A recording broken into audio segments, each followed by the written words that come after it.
Hey everyone, so quick life update. If you guys are not interested in the life update and just want to skip ahead to whatever's mentioned in the title of this video, then you can skip ahead to this time that's shown on screen right now. But if you do care about the life update, then here it is.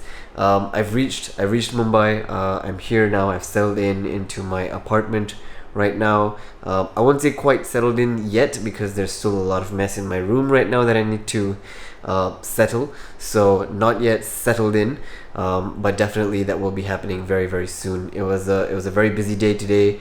I had lots of stuff to do in college and stuff, some admin stuff, so that was yeah, pretty tiring day, and I've had very little sleep in the last 24 hours as well, so that's something I will need to do after I record this little clip. So the first thing that I did when I landed in Mumbai was get the airport Wi-Fi and log on to Wizards Unite. So I didn't vlog then, but here's basically some of the clips from that time. So at the airport, it was a pretty okay scene. There were lots of points of interest around, lots of inns, greenhouses, fortresses in the background as well, but no traces spawned over there. So that was a little bit interesting to say the least.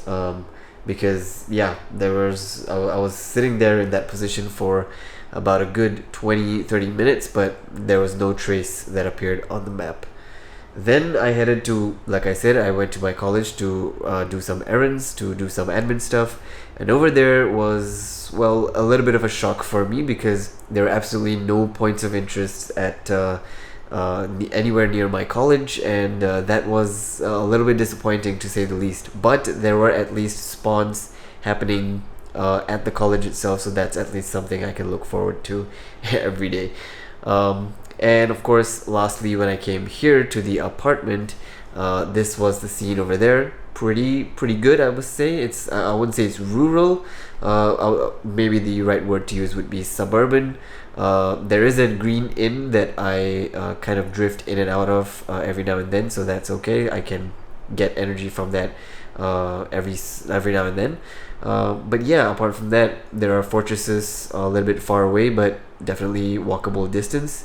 So yeah, the scene here, definitely a change from what I have experienced in Singapore, but I am looking forward to this change, and yeah, looking forward to this challenge that lies ahead of me in creating more videos for Wizards Unite. Anyway, now let's get on to the topic for today's video. I think it's a good one. I think you guys are going to enjoy this one because it's something pretty unique, and I don't think any other person or any other WooTuber for that matter has talked about this.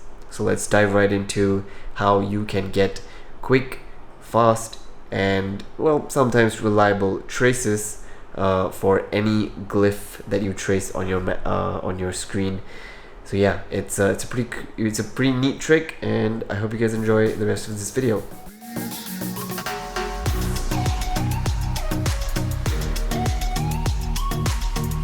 If you head on over to the Achievements tab, you will notice that there are 13 out of 20 spells that you have already unlocked in Wizards Unite, which means that we will probably be introduced to 7 more spells in the future.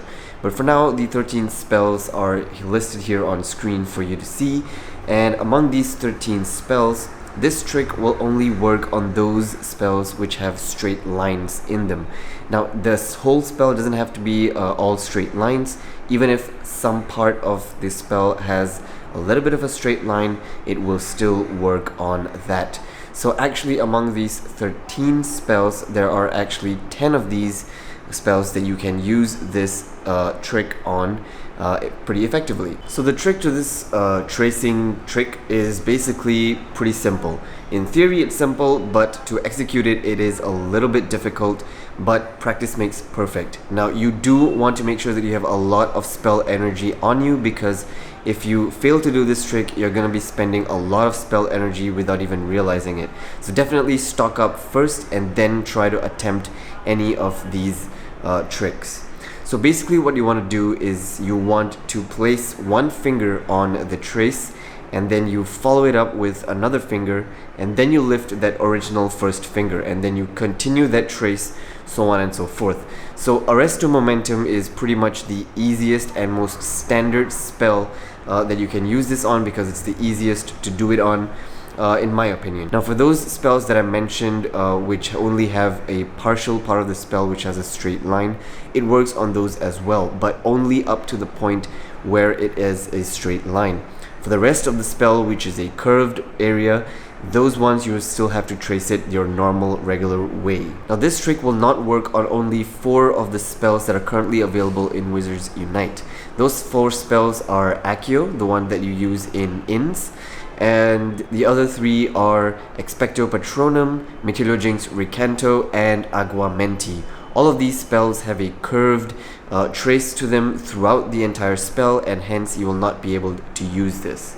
The reason why this trick does not work on curved spells is because this trick only is applicable to those with straight lines. The reason why it only works on straight lines is because when you do the tap and then you tap on the next point, it actually draws a straight line between those 2 paths. So because it draws a straight line, it will not work on any of the curved parts of any spell. So those 4 spells that I just mentioned definitely will not work on any of those. And for the other spells which have partially curved traces, for those parts as well, you're going to have to trace normally. So for example, Ibublio, you're going to have to trace only the first line. You can use this trick only on the first part of Ibublio, and then you still have to draw the trace around it. The benefit of this trick, I can see there are 2 benefits from this actually. The first benefit is that you will be able to get your traces done fast. If you get your traces done fast, it ensures that even if your spellcasting isn't that great, there's still a chance that you can get up to Masterful level. And of course, Masterful level helps increase your chances of returning the foundable, and also gives you a lot more XP than great cast does, or even a good cast does. Of course, you still need to try to be as accurate as possible, because if it's a really terrible trace, no matter how fast you do it, it's still not going to be masterful.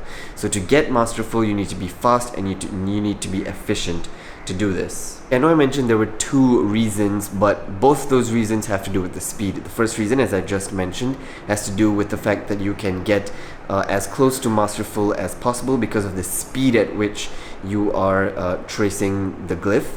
But the second reason, which also has to do with the speed, has to do with how fast you'll actually be able to go through with the whole animation process. Of course, it's only going to save you like a few milliseconds per encounter that you do, but over a period of an entire day, all those milliseconds can pile up, and you can actually potentially save up on quite a bit of time doing these traces. Of course, it's not going to be significant in the beginning, but and of course the animation time is still horrendously slow, but it can save you a few milliseconds here and there, and those can pile up over an entire period of a day. So those are the 2 benefits I see from using this trace trick. So yes, that is pretty much it for this trace trick.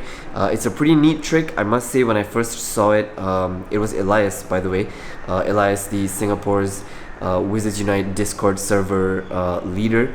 So head on over to the link. I'll leave a link to the Discord server down below. Go join today if you are playing Wizards Unite in Singapore. But yes, he was the one who introduced this trick to me. It was really fascinating to me when I first saw it. But definitely it takes a lot of practice to get it right, because even for me, I've been practicing this for almost a week now, and it's still pretty difficult to master it. So definitely you want to practice as much as you can, so that you can save up on all the spell energy instead of, wasting a lot of spell energy, because a lot of spell energy is going to go to waste while you practice this. Now, I would have suggested going on to wizardsuniteworld.com, where you can actually practice your spellcasting, but the same mechanics are not being used in Wizards Unite World as they are in the game itself, so you can't actually practice this on that website. So the only way to practice it is in-game, which means you're probably going to spend a lot of spell energy, which is why definitely you want to stock up on as much spell energy as you can.